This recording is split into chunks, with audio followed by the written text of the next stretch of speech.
l'heure de l'update lecture. Avec un soleil pas possible alors qu'il a fait moche toute la journée. C'est pas grave. Ok, alors j'ai décidé de mettre en place des petites vidéos update lecture. Dès que j'ai fini de lire 5 livres, je vous en parle. Alors là, vous voyez que j'ai quand même 3 briques et 2 moyens. Donc il était largement temps de vous faire un update, surtout que j'en ai déjà lu 2 autres. Mais bon, ça sera pour la prochaine fois. J'ai commencé juin en lisant À la lumière de nos jours de Clarisse Sabart, qui est dans cette très belle édition Charleston, qui m'a été offerte, envoyée par la maison d'édition, que je remercie à nouveau. Vraiment, ce livre est très beau. J'adore cette photo, tout en douceur, qui exprime plein de choses sans forcément montrer énormément. Voilà. Alors, Clarisse Sabart, moi, j'avais une idée d'elle. En fait, j'ai écouté 2 livres audio d'elle, genre des livres feel good de fin d'année, avec des histoires d'amour. Alors, qu'est-ce que j'ai lu d'elle? C'est belle et drôle à la fois. Et ceux qui voulaient... Ah oui, La vie a plus d'imagination que nous aussi, je l'ai écouté. Et celui que j'avais bien aimé, c'était Ceux qui voulaient voir la mer, que j'ai aussi écouté en audio. Donc j'ai déjà, on va dire, j'ai pas lu, mais j'avais jamais lu d'elle vraiment. Et je suis très heureuse d'être allée vers sa plume avec ce livre, parce que j'ai beaucoup aimé ce livre.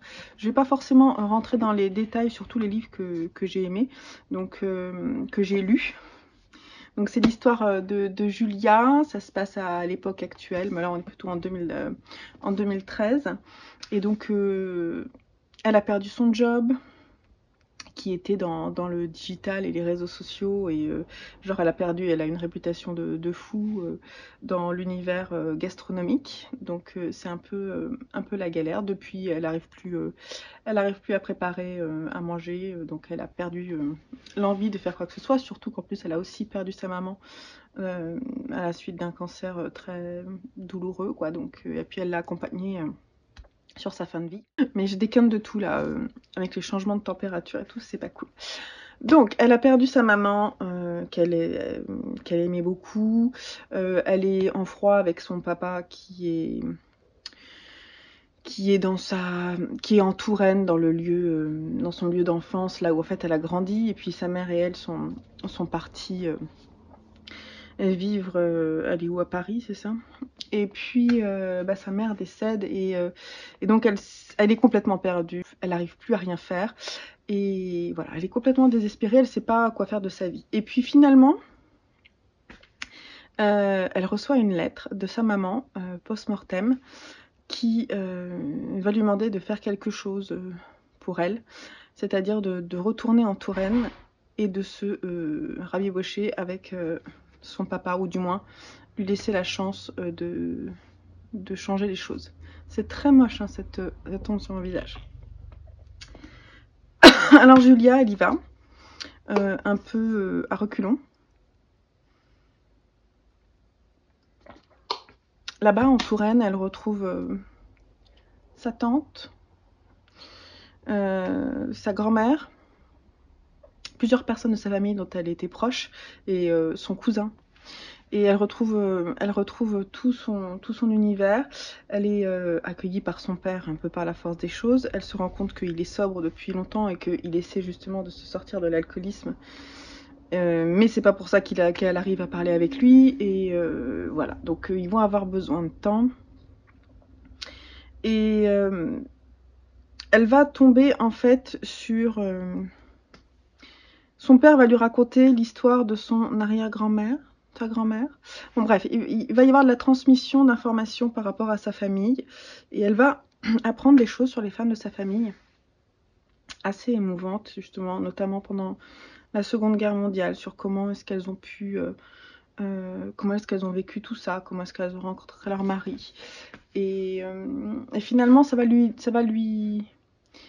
donner une nouvelle image en fait de sa famille et des femmes de sa famille, et elle va comprendre aussi l'histoire de ses parents, et c'est voilà, c'est très émouvant. Vraiment, ça m'a beaucoup plu. J'ai pas pleuré, mais j'ai eu parfois un peu voilà, la petite boule les petites larmes au coin des yeux, mais J'ai trouvé que c'était bien écrit, je me suis vraiment laissée porter. J'ai beaucoup aimé la plume de Clarisse Sabar sur ce livre-là. Je pense, enfin, voilà, je me dis que peut-être par la suite, elle va écrire des choses. Là, ce que j'ai aimé, c'est que le sujet n'est pas forcément léger. Sur les autres livres, c'était des sujets assez légers. Ceux qui voulaient voir la mer, j'ai souvenir que non, c'est un peu le même genre, c'est-à-dire que c'est des transitions dans la vie, des personnes qui cherchent et qui se posent des questions. J'ai trouvé qu'il y avait pas mal de choses qui semblaient assez réalistes. Cependant, la fin m'a un peu déçue parce que je trouvais que c'est tarabiscoté, qu'elle essayait de conclure avec des choses qui n'avaient pas été dénouées en fait, et qu'elle le faisait un peu trop rapidement. Et j'ai été un peu déçue par la fin, même si le personnage de Julia m'a beaucoup plu et que voilà, c'était assez émouvant. Ce qui m'a beaucoup plu, c'est vraiment les passages qui étaient liés en fait aux autres femmes de sa famille, qui étaient plus historiques, qui étaient vraiment en fait, c'est raconté dans des chapitres à part où on retourne dans le passé, donc avec différentes temporalités, et ça j'ai beaucoup aimé. J'ai lu également ensuite Sauvage de Jamie Bradbury, qui m'a non, il m'a pas été offert par les éditions Gallmeister, mais c'est avec celui-ci que j'ai découvert les éditions Gallmeister, parce que j'avais écouté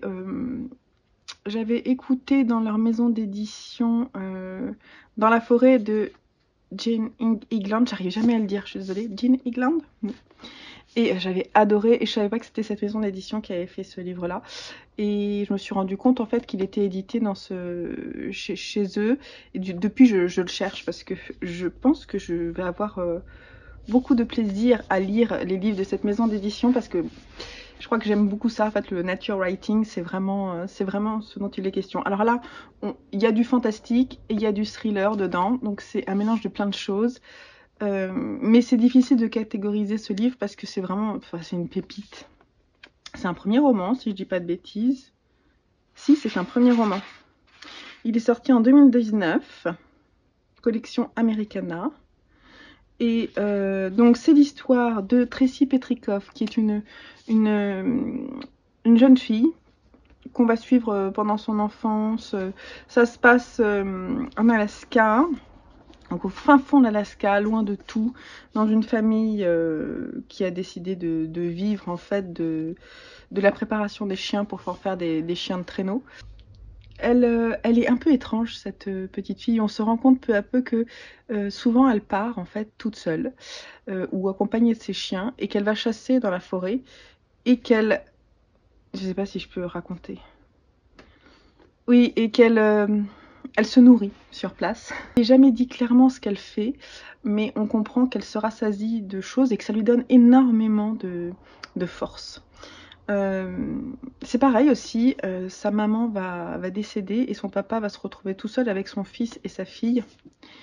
Et elle veut pas aller à l'école, tout ce qu'elle veut, c'est aller se balader, enfin courir dans la forêt et vivre une vie de sauvage, quoi. C'est elle, la sauvage, Tracy. Sauf qu'un soir, en fait, elle part, et souvent elle se cache d'ailleurs de son père, parce qu'elle n'a pas forcément l'autorisation de partir. Elle suit souvent les préceptes de sa maman, qui n'est pas loin d'elle en termes d'histoire. On va aussi dans plusieurs temporalités comprendre comment est-ce qu'elle a été élevée et tout ce que sa maman lui a apporté. Et voilà, donc elle est à part. Il va se passer une chose terrible qui va lui faire peur, et donc d'où le thriller. Côté fantastique, parce qu'on ne sait pas vraiment ce qu'elle est comme personnage, ouais, elle est vraiment atypique. Et puis une écriture particulière. Alors il y a un truc qui m'a chiffonné, mais en même temps ça m'a pas chiffonné, je me suis laissée porter, c'est qu'il n'y a pas de tiré quand les gens s'expriment. Donc c'est vraiment brut, voilà. Et il y a quand même beaucoup de conversations entre les personnages.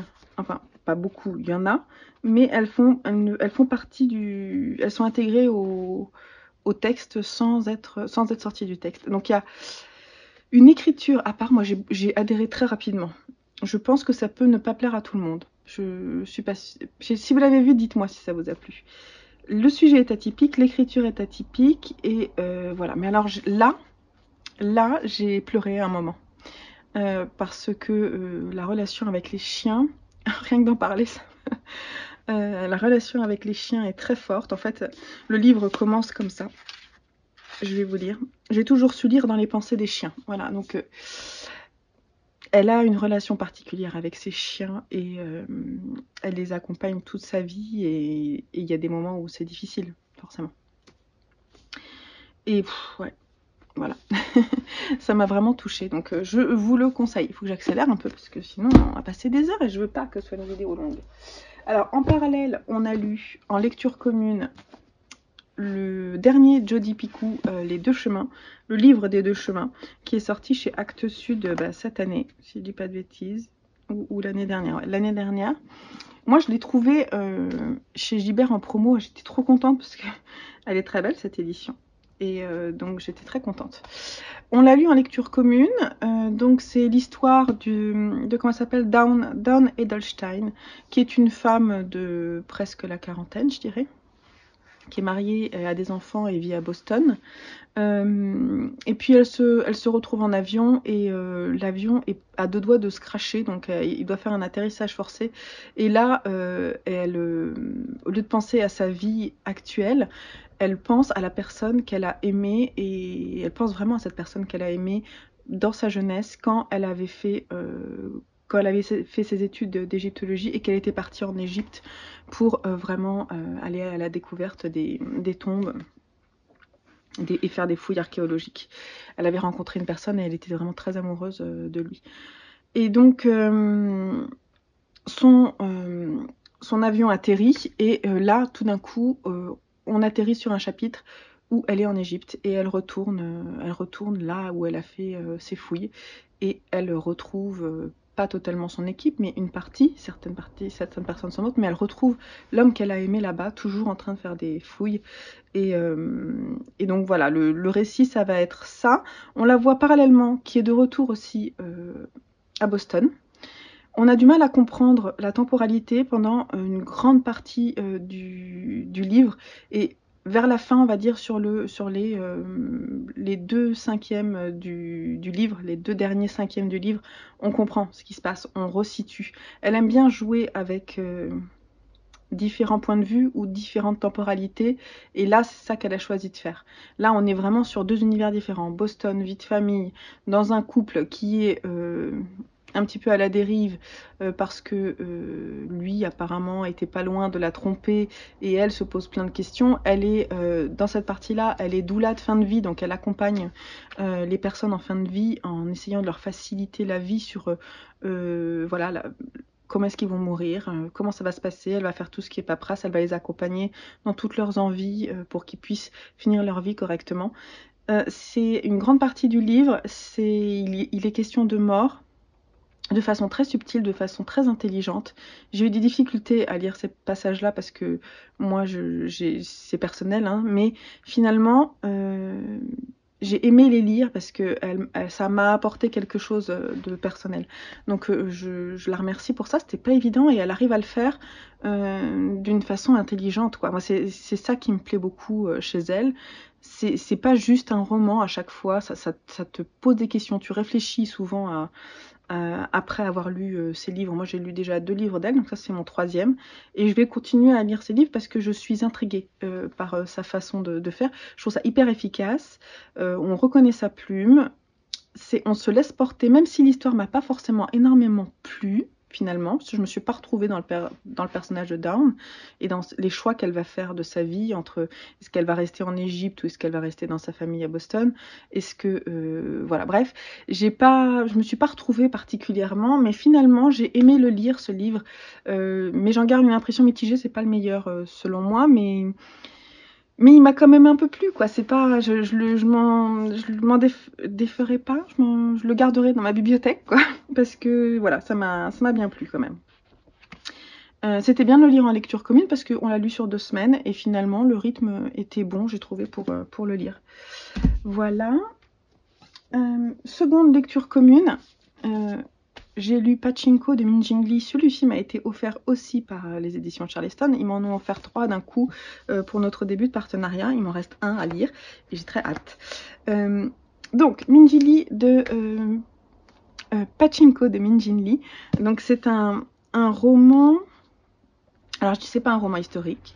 C'est une saga familiale qui se passe au Japon... avec des Coréens qui sont venus émigrer au Japon et et on va suivre en fait Sunja et sa maman qui sont partis de la Corée en fait parce qu'elle était enceinte d'un Coréen qui était marié et donc elle a décidé de suivre un prêtre catholique qui a voulu l'épouser et qui lui a dit je t'emmène et cet enfant sera mon enfant même si c'est pas le mien. Et donc ils sont partis vivre au Japon. Sa maman est restée en Corée mais elle la rejoindra. Et donc là en fait c'est un livre qui se découpe en trois livres parce que c'est 3 générations. On commence avec Sunja qui va mettre au monde Noah et un autre fils qu'elle va avoir avec ce prêtre. Et on est dans la... C'est quelle période? C'est 1919 1910-1933, avant la guerre. Et puis ensuite, on va avoir la seconde génération. Et donc les enfants de Sunja et de... Comment s'appelle-t-il? Je me souviens plus. Isaac. Et ensuite, on va retrouver les enfants. Et puis ensuite, ça sera les petits-enfants. Sunja, elle, reste le fil conducteur de tout le livre et la vie en Corée également, tout ce qui gravite autour, l'histoire, tout ça est là, mais de façon finalement pas si présente, je trouve. Ce qui raconte vraiment, c'est l'humilité souvent des femmes de ces différentes générations et aussi des hommes et de leur choix de vie. Qu'est-ce qu'on choisit comme métier? Est-ce qu'on se laisse séduire par l'appât du gain? Est-ce qu'on peut aimer des personnes de nationalités différentes? Est-ce qu'on va se faire accepter comme justement immigré, mais dans le pays? Et finalement, non, c'est difficile. J'ai adoré ce livre. C'est très difficile sur Instagram, ce que j'expliquais. Je ne vois pas comment résumer ce livre. À part de dire qu'on va suivre des personnes qui vont faire des choix de vie particuliers plutôt que d'autres et qui vont rythmer en fait ce livre justement avec ces différents choix, que ce sera des choix d'amour, des choix de travail, des choix de vie, c'est-à-dire où est-ce qu'on vit, où est-ce qu'on se fait aider par des gens qui sont quand même un peu bizarres. Alors Pachinko, c'est le nom des maisons de jeux en fait au Japon, donc toute une série de maisons de jeux, et en fait les hommes de cette famille vont se retrouver à travailler dans les pachinko, ce qui n'était pas forcément bien vu, mais finalement si on y regarde d'un peu plus près, c'était pas forcément des personnes malhonnêtes, mais ils auraient pu devenir malhonnêtes, mais dans cette famille c'est pas le cas, donc on va suivre vraiment des personnalités droites et humbles. Et c'était très beau, justement. J'ai trouvé qu'il y avait des passages vraiment très très beaux. Voilà, c'est tout ce que je peux dire. J'ai vraiment... La fin du livre était tellement belle. Ça m'a vraiment émue, quoi, la fin du livre. Ouais, très chouette. Mais il faut pas prendre ça comme quelque chose d'historique. Hein. C'est pas une saga historique.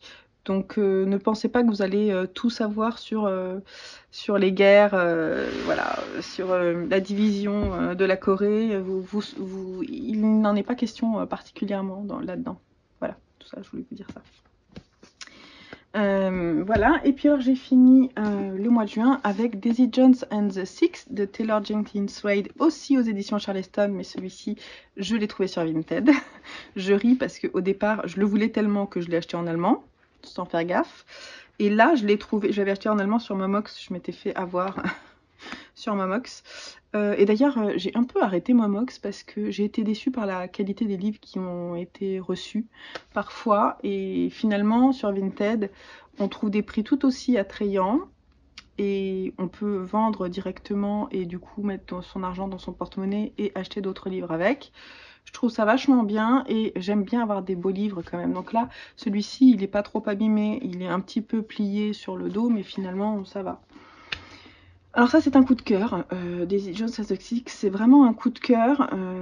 C'est une auteure qui est assez jeune, américaine, qui a fait sa carrière, sa première carrière dans le cinéma avant de se tourner vers l'écriture.